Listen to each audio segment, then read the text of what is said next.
Hola, me llamo Mailén Polanco y soy venezolana. Emigré de mi país en el año 2014, cuando la situación de inseguridad y de dificultad económica y política en Venezuela se volvió realmente insostenible. Estoy casada desde hace 21 años y tengo una hija de 18. Mi familia es el motor que me movió al cambio. Cuando decidimos emigrar, mi hija tenía 9 años y nuestro principal objetivo era intentar darle una mejor calidad de vida, como la mayoría de padres. Aunque mi esposo y yo trabajábamos y teníamos casa propia, la dinámica de vida en Caracas era tan caótica, el tráfico tremendamente pesado, la gente estresada en la calle, muy agresiva, se percibía tanta inseguridad. Imagínense que para llegar a tiempo al colegio de mi hija teníamos que vestirla en el carro. Por mucho que madrugábamos, era imposible llegar con tranquilidad. Andábamos con un perolero de cosas en el carro siempre porque pasábamos horas y horas desplazándonos de un lugar a otro.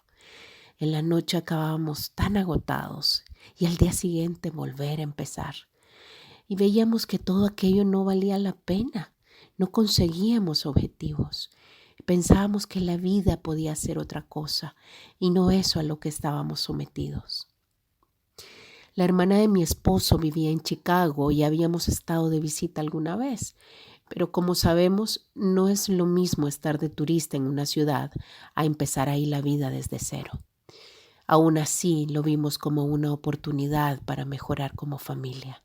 Nos aventuramos y dimos el salto. Mi cuñada nos ayudó durante los primeros 6 meses. Vivimos en el sótano de su casa durante ese tiempo mientras nos acoplábamos, encontrábamos trabajo y empezábamos a tener cierta independencia económica. Siempre le agradeceré por habernos dado la mano, porque si aún así fue muy duro para nosotros, no quiero imaginar cómo le toca a la gente que viene a este país sin conocer a nadie. Al llegar a Chicago, en junio de 2014, el choque fue brutal. Aunque llegamos en pleno verano, nos recibieron los famosos vientos de la ciudad. Caracas tiene un clima tropical, delicioso todo el año, y no estábamos habituados a temperaturas tan intensas. A medida que llegaba el invierno, la cosa fue más difícil, con la nieve y el frío. La comida también nos pareció distinta. Alimentar a mi hija, que ya de por sí era complicada para comer, fue todo un desafío. Nada le gustaba. El choque lingüístico también fue durísimo. Mi inglés era muy básico y no es lo mismo aprenderlo de niño que de adulto. Hay que adaptar el cerebro a esa novedad y no es nada fácil. Además, yo me convertí en una persona temerosa, insegura, solitaria. Se me hacía más fácil aislarme que integrarme. Me daba terror ir al súper o a comprar porque no sabía pedir las cosas. Abordar el bus me daba tanto miedo. Estuve encerrada en mí misma durante un buen tiempo porque no sabía cómo enfrentar tantos cambios.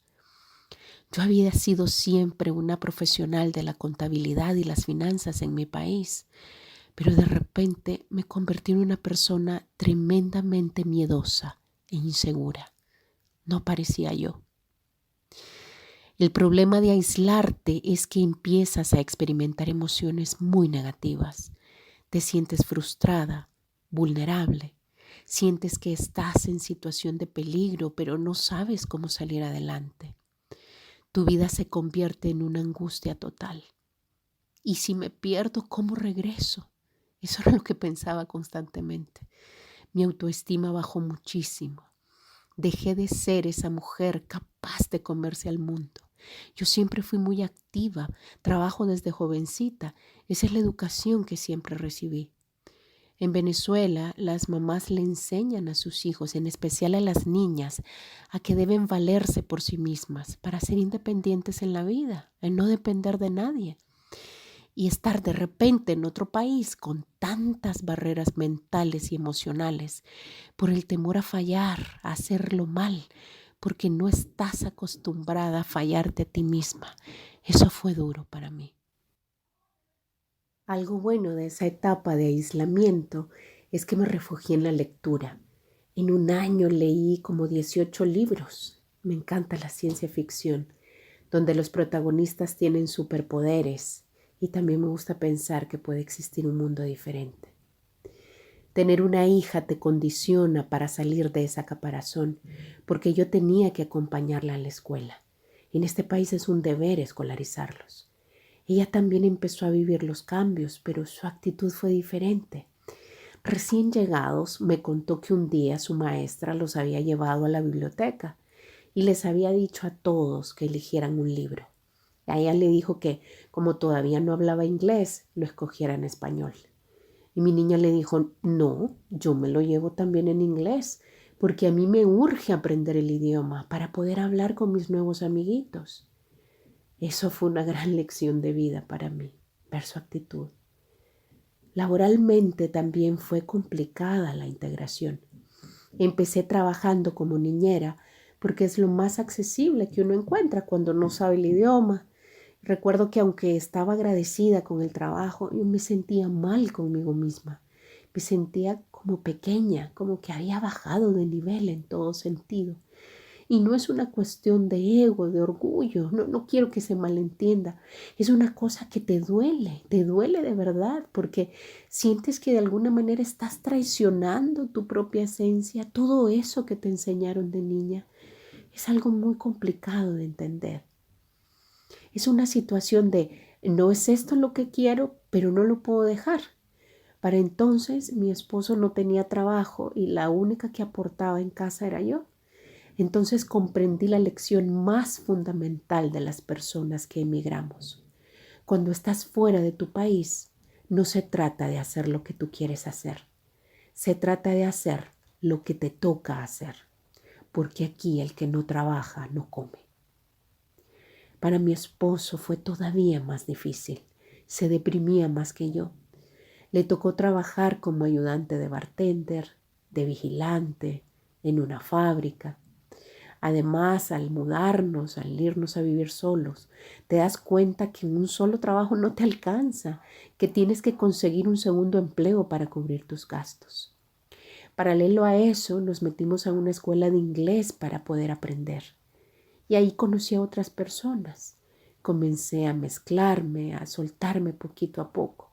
Ese lugar fue el que realmente me ayudó a salir de mi cascarón. En la escuela de inglés conocí a una muchacha brasileña que me ayudó mucho. Todavía somos amigas. Gracias a ella conseguí un empleo en las mañanas en un hotel 5 estrellas donde servían el desayuno. Yo entraba a las 5 de la mañana y salía a las 11 de la mañana. Me iba corriendo de ahí para entrar a las 12 del mediodía a mi trabajo como niñera y de ahí salía a las 7 de la noche. Fue una etapa muy dura y muy demandante, pero siempre he sido muy trabajadora y me enfoco en lo que necesito, aunque cueste. Al tiempo cerraron el hotel de los desayunos, pero una persona que me había conocido allí me dio la oportunidad de trabajar en otro hotel. Los hoteles son lugares muy buenos para trabajar porque son multiculturales y eso te ayuda a soltarte más con el idioma. Conocí gente de Europa, de África, de Asia. Eso me fue ayudando a desenvolverme poco a poco. La seguridad me fue volviendo, la autoestima también. Fue un proceso lento, pero se iba dando. Yo empecé allí como ayudante de mesera, luego fui mesera y luego fui la encargada del desayuno, la que abría la puerta del restaurante del hotel en las mañanas. Dejaban muy buenas opiniones sobre mi trabajo y eso fue muy alentador para mí. Luego cambié mi trabajo como niñera y por las tardes empecé a trabajar en un concesionario de carros usados como cajera. Mi esposo se encargaba de la niña. Los fines de semana me tocaba trabajar también. Fue una época muy dura de prácticamente no ver a mi familia. En poco tiempo, de cajera pasé a ser representante de cuenta con cartera de clientes y fui avanzando poco a poco.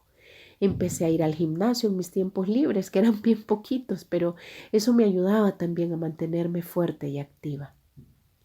En ese lugar, en ese hotel, tuve mis primeros choques culturales, curiosamente con mujeres mexicanas.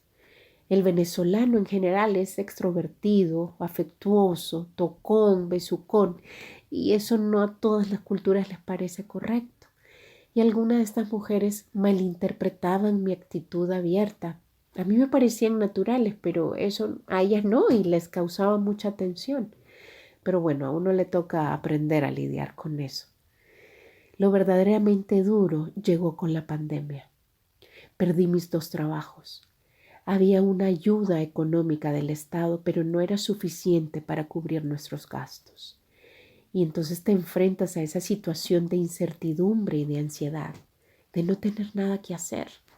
No podía ir al gimnasio, no podía salir a la calle prácticamente. Y entré en una especie de depresión. La situación me desbordó emocionalmente por completo. En ese hotel había conocido a una mujer peruana que era experta en repostería. Yo le pedí que me diera clases desde su casa para estar entretenida en algo. Necesitaba salir de esa tristeza, de esa inactividad. Ahí descubrí, para mi sorpresa, que tenía un talento que no conocía, un amor y una gran pasión por la cocina. La cocina me salvó, la repostería me salvó, me ayudó a salir de esa depresión en la que estaba en ese momento. Entonces comencé a inventar, a experimentar y me encantaba hacerlo. Yo me acuerdo que mi mamá, que entonces vivía en Chile con mi hermano menor, me alentaba para que montara mi negocio. Me decía que tenía que aprovechar ese don, que no estuviera siempre trabajando para otros, que me animara, que me desafiara a hacer algo propio.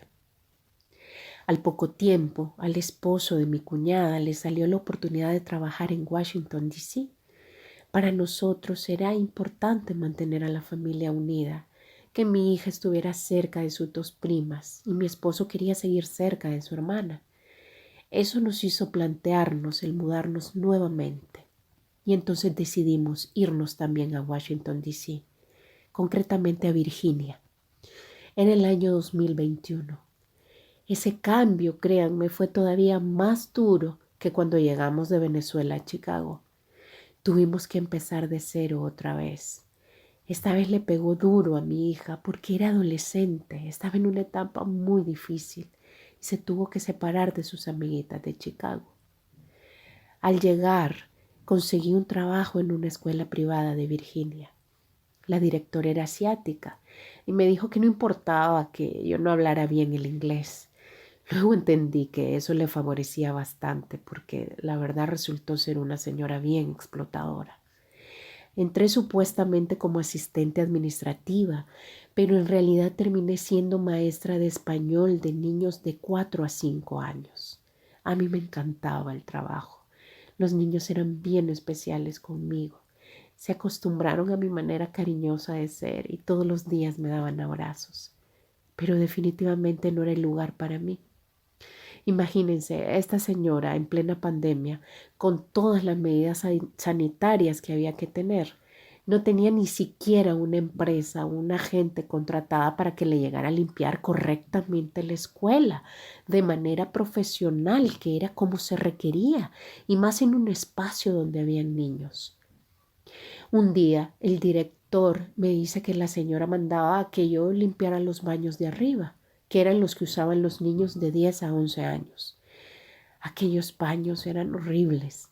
Parecía que una bomba había estallado en ese lugar. Como sabemos, a esa edad los niños no son nada cuidadosos. Yo le dije, lo siento, pero yo no soy personal de limpieza. Y él me dijo, es que es una orden.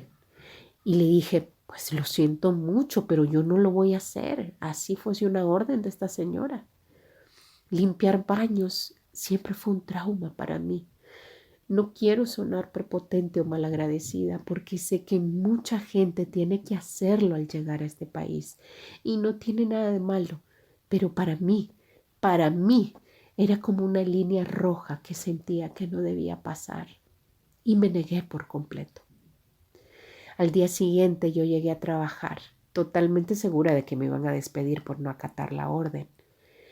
Vi que los baños estaban limpísimos y para mi sorpresa descubrí que el mismo director los había limpiado. Entonces empiezas a darte cuenta que no debes decir sí a todo. Y suena feo, pero muchos piensan que por ser tú latino tienes que hacer de todo y se aprovechan de eso. El racismo es otro de los escenarios que yo he tenido que experimentar en este país. Por eso debes saber comportarte, debes saber poner límites y no permitir que otros te abusen. Aprendí que es válido decir que no. A veces es la única manera de ser respetado.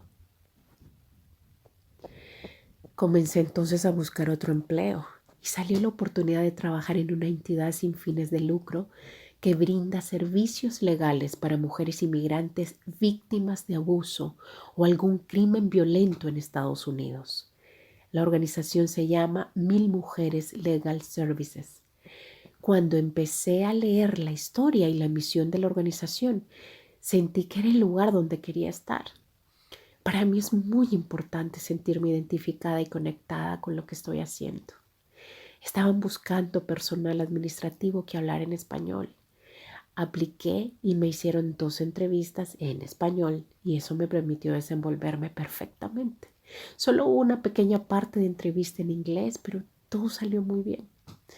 Antes de colgar, yo le dije a la persona que me entrevistó, si me contratas a mí, será como que te ganes la lotería. Ella se rió. Pero de verdad yo se lo dije porque me conozco, porque soy muy apasionada con todo lo que hago. Yo sabía que iba a dar el 100% de mí. Cuando me llamaron para decirme que el trabajo era mío, sentí una gran felicidad. Nunca había trabajado con nada relacionado a lo legal, ni a lo migratorio, ni mucho menos a la temática criminal. Pero empecé a aprender de todo. Empecé a estudiar muchísimo.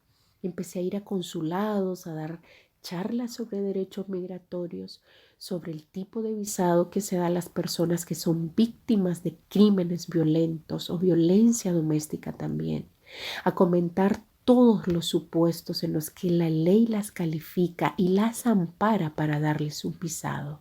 Es una información muy importante que muy poca gente conoce. También empecé a ir a eventos, a conocer mujeres con grandes historias. Conocí mujeres de la comunidad salvadoreña. Es gente tan humilde que quiere ayudar desinteresadamente. Son muy generosas. Me hicieron sentir como una salvadoreña más desde el principio. Han pasado por tantas cosas terribles y dramáticas, una realidad de país tan violenta, y aún así me parecen que son personas con tanta bondad y alegría de vivir. Te das cuenta que lo tuyo no tiene punto de comparación con todo lo duro que ellas han vivido, y empiezas a ser más consciente de las bendiciones que tienes. Empiezas a aterrizar.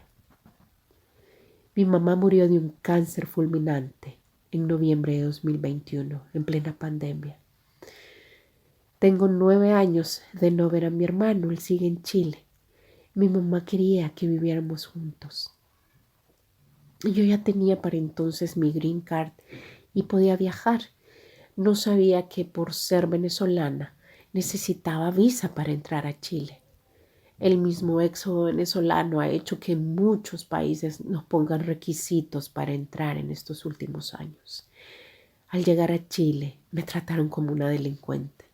Me quitaron las maletas, el pasaporte, me dejaron todo el día en el aeropuerto. Fue algo inhumano, una experiencia que jamás pensé vivir en otro país latinoamericano. Las mujeres que estaban en el aeropuerto se reían de mí. Yo les pedía solo un día para poder despedirme de mi mamá antes de morir, pero no me dejaron. Me decían, ¿sabes cuántos venezolanos han venido con ese cuento de que la mamá se está muriendo? Solo me dejaron hacer una llamada por teléfono a mi mamá. Yo recuerdo esa imagen. Yo estaba ahí en una esquinita hablando con ella por teléfono, despidiéndome, diciéndole que la amaba y que sentía mucho no poder verla y darle un abrazo. Pero a la vez fue extraño porque experimenté el amor más grande de parte de un grupo de mujeres de su grupo de oración. Ellas la querían tanto a mi mamá. Fueron al aeropuerto a hablar con la policía para suplicarles que me dejaran entrar y aún así no me dejaron. pero me sorprendió el cariño tan grande que le tenían a mi mamá y me quedo con eso. Esa misma noche, un policía chileno me escoltó y me subió al avión de regreso a Estados Unidos. Al llegar, el capitán del avión me devolvió mi pasaporte y por fin, después de pasar migración, un señor que estaba ahí vio mi green card, me sonrió y me dijo, "Welcome back". Yo lo sentí como un abrazo fraterno. Recuerdo que llegué tan agotada a mi casa después de muchas horas de vuelo y de esa experiencia tan intensa y tan desgarradora. Me di una ducha y justo al salir me llama mi hermano para decirme que mi mamá acababa de morir. Y así me tuve que resignar a su partida. Los días posteriores a la muerte de mi mamá no fueron fáciles a nivel emocional. Yo no dejaba de pensar en lo que siempre me decía ella, que yo valía mucho, que yo tenía que intentar hacer algo propio, que tenía mucho talento, que me desafiara a hacer algo mío. Y un día me animé a hacer una cosa que aquí llaman tasting party, que es como un espacio de degustación de cositas dulces que yo preparaba. Me puse a hacer todas las reposterías que había aprendido a hacer. Monté un menú, hice una encuesta para conocer sus ingredientes favoritos y también para conocer sus sugerencias. Y entonces me lancé. Así nació Mama Carmen Bakery, en honor a mi mamá que se llamaba Carmen. De momento funciona desde casa con las recomendaciones que me hicieron ese día en ese evento especial, con las recomendaciones que van haciendo los clientes de boca en boca y a través de redes sociales. En mi trabajo, en la fundación, me dieron la oportunidad de presentar mi repostería en un evento grande que se llamó la Fiesta Morada y ahí me fue muy bien con mis productos. La gente se quedó impresionadísima cuando supo que yo había hecho todo eso. Voy poco a poco, pero estoy muy emocionada, muy ilusionada. Mi sueño es tener mi propio local, mi panadería. Y de manera paralela me sigo desempeñando en Mil Mujeres. Ahora soy directora de ciudad. Es un entorno que me ha permitido crecer mucho como persona y como profesional. He trabajado con gente de República Dominicana, El Salvador, Puerto Rico, Bolivia, Colombia. Nos ha tocado trabajar duro para sacar adelante todo.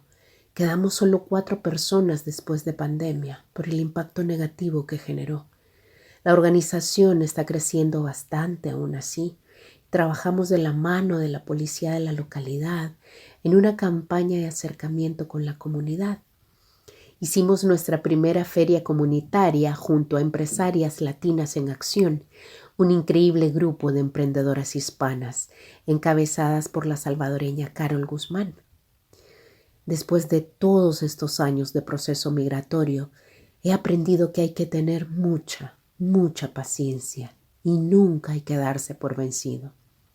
Es importante apoyarte en tu familia y si no la tienes cerca, siempre habrá personas maravillosas que te apoyarán. Pero debes abrirte. No cometas el error que yo cometí al principio. No te encierres, no te aísles.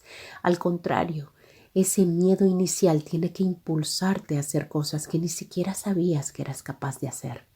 Y busca ayuda.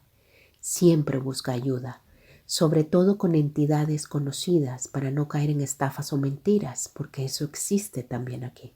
Y ya verás, las oportunidades de la vida se abrirán para ti y cuando menos imagines, todo habrá valido la pena.